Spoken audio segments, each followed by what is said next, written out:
So hello dear aspirants. I hope you all are doing great, superb and awesome. Welcome back to the channel. My name is Vandita Tripathi.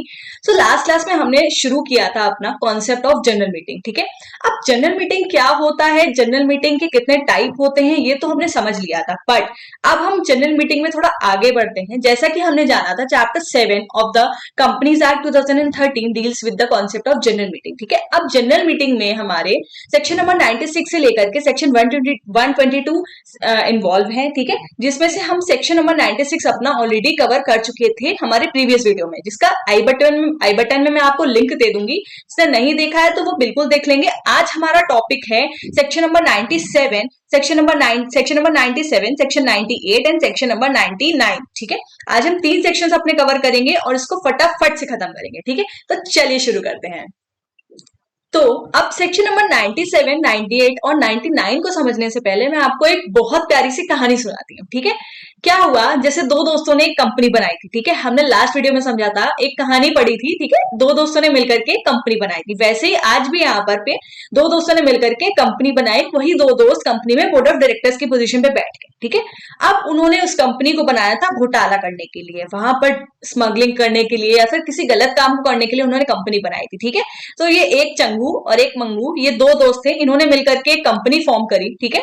और उस company को चलाने लगे। और जैसा कि हमने पढ़ा था कि हर कंपनी को साल के अंत में शेयर होल्डर्स की मीटिंग कराना जरूरी है, एनुअल जनरल मीटिंग कराना जरूरी है। बट उन्होंने क्या किया, वो लोग अकेले ही सारी डिसीजन मेकिंग्स को लेते गए और उन्होंने शेयर होल्डर से पूछा ही नहीं। अब जो शेयर होल्डर्स कंपनी को पैसा दे चुके थे, ठीक है, कुछ शेयर होल्डर्स थे, ये सारे शेयर होल्डर्स हैं, ये लोग कंपनी को पैसा दे चुके थे, ठीक है। ये लोग कंपनी को बहुत सारे पैसे दे चुके थे। तो इनको अपना अपना ऑब्वियसली इनको अपना राइट पता था कि ये जो बोर्ड ऑफ डायरेक्टर्स हैं ये सारे डिसीजंस खुद ही लेते जा रहे हैं, तो हमसे पूछ ही नहीं रहे हैं, ठीक है। तो ये अब कहाँ जाए, ये बोर्ड ऑफ डायरेक्टर्स के पास गए, ये उन दोस्तों के पास गए कि मीटिंग कराओ। तो मीटिंग क्यों नहीं करा रहे? तो कहते हैं हाँ जाओ, तुमने पैसा दे दिया, अब तुम भूल जाओ अपने पैसे, अब नहीं देंगे, हम नहीं बुलाएंगे मीटिंग, क्या कर लोगे। तो क्या अब इन शेयर होल्डर्स के पास कोई अधिकार नहीं है? कहाँ जाए अब ये बेचारे छोटे छोटे शेयर होल्डर्स, ठीक है। तो लॉ कहता है बालक तुम परेशान मत हो, हम है हम, ठीक है। हम तुम्हारे लिए एक अथॉरिटी बनाएंगे जो तुम्हारी बातों को, तुम्हारे राइट को प्रोटेक्ट करेगी। तो लॉ ने बनाया एनसीएलटी को, ठीक है। एनसीएलटी का मतलब होता है नेशनल कंपनी लॉ ट्राइब्यूनल।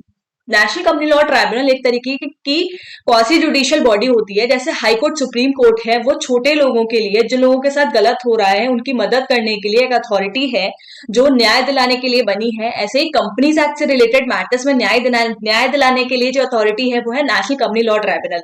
अब ये दौड़ते दौड़ते गए नेशनल कंपनी लॉ ट्राइब्यूनल के पास कि मालिक हमारी मदद करो, हमारा पैसा उस कंपनी में फंस गया है, बोर्ड ऑफ डायरेक्टर्स मीटिंग ही नहीं बुला रहे हैं, हम मिले कैसे, हम बहुत सारे लोग अलग अलग जगहों पे रहते हैं।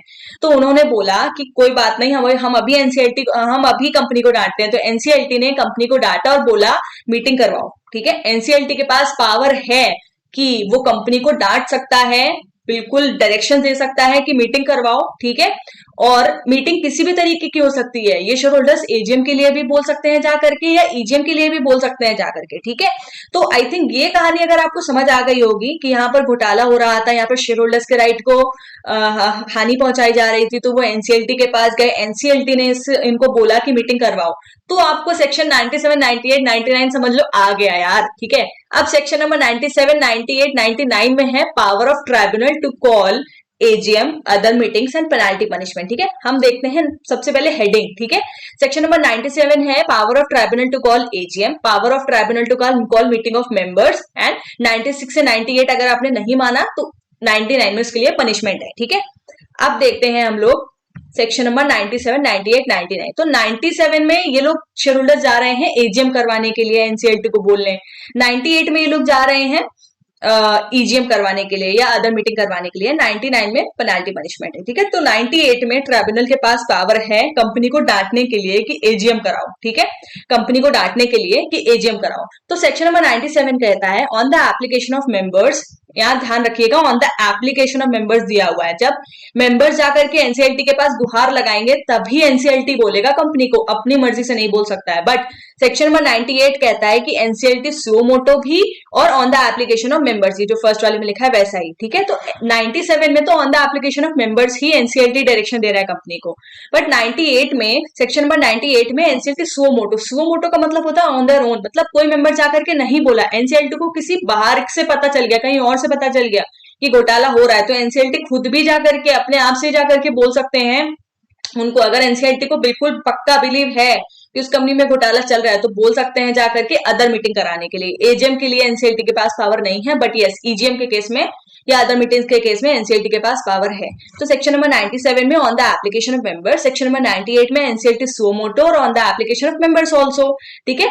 डायरेक्ट कर सकते हैं कि आप यहाँ पर एजीएम कराने के लिए डायरेक्ट कर सकते हैं, यहाँ पर कोई और मीटिंग कराने के लिए डायरेक्ट कर सकते हैं। डायरेक्ट करने का मतलब है डांटना, डायरेक्शंस देना, ठीक है। बट एक बात बताओ, एनसीएलटी के बोलने के बावजूद भी अगर उन शेयर होल्डर्स ने, उन बदमाशों ने, उन घोटालेबाजों ने अगर मीटिंग नहीं कराई तो भाई जैसे हाई कोर्ट सुप्रीम कोर्ट की सजा आपको मिलती है ना, वैसे एनसीएलटी के पास भी पावर है आपको सजा देने की। सेक्शन नंबर 99 में लिखा हुआ है दैट अगर आपने 96 और 97 एंड 98 के अंदर एनसीएलटी के डायरेक्शंस को नहीं माना तो कंपनी के ऊपर और जितने भी कंपनी के ऑफिसर्स इन डिफॉल्ट है, ऑफिसर्स इन डिफॉल्ट का मतलब है obviously company is an artificial person, company में घोटाला तो लोग ही कर रहे हैं ना, तो जितने भी ऑफिसर्स इन डिफॉल्ट हैं उनके ऊपर फाइन लगेगा कम से कम 1 लाख रुपए तक का, और अगर आपने फाइन नहीं भरा और अगर आप कंटिन्यू डिफॉल्ट करते गए तो मैक्सिमम 5,000 रुपए पर डे तक की पेनाल्टी फाइन आपके ऊपर लग सकता है। तो 97, 98, 99 इतने छोटे से सेक्शन से यार बच्चे पता नहीं कहाँ कंफ्यूज हो जाते हैं इसमें। आई थिंक आप लोगों को बिल्कुल क्लियर हो गया होगा। कोई भी डाउट हो जस्ट लेट मी नो, ठीक है। कोई भी दिक्कत हो आप इसको पढ़िएगा, नहीं समझ आए do comment in the comment section, ताकि आप लोगों को कोई भी डाउट्स माइंड में ना रह जाए। तब तक के लिए happy studies and tata bye bye.